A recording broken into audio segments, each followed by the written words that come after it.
I remember also, and I wrote in the book, when in the New York Times there was a story about Congressman Ramstad and I, who were the primary sponsors of the law that says that we ought to cover the brain as an organ of the body.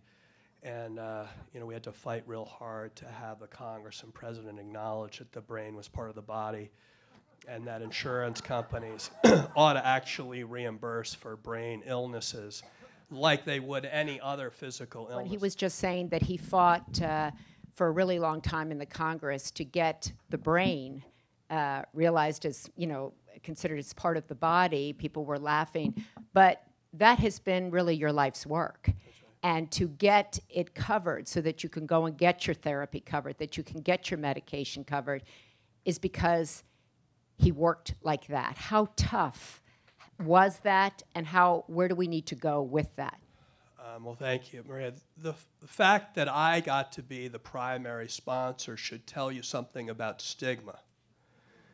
Because, it should have been like someone with a lot of gray hair and who'd spent a lot more time in Congress and who was in a leadership position. The way Congress works is in society and in business, the senior people get to call the shots.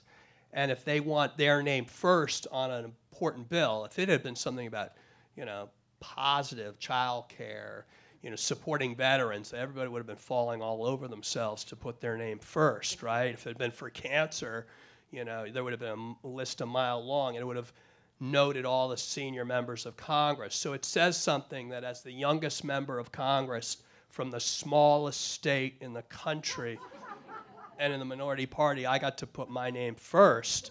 And I literally thought I'd be lucky if I made it in the top 100 signatories of the bill, because that's before I went to Congress as in the state legislature, and we'd sign up. And the clerk said, if you want to be the sponsor of the bill, it's yours. And I said, there must be some mistake here. You must have not checked. So that tells you a lot about, and then we worked on it for over a dozen years in a bipartisan manner, by the way. I just want to make that clear, because this does affect both Democrats and Republicans pretty equally. And we really didn't get it passed because there was some outpouring of support for this, Maria. Like there was some great groundswell where the American people said, we demand that mental health, like one of the most important aspects of our nation's actual health, be included in health care.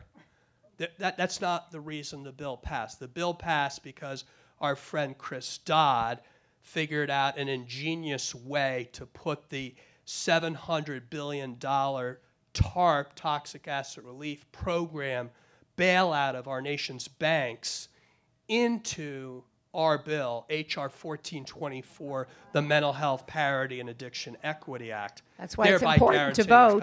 That's why it's important to vote.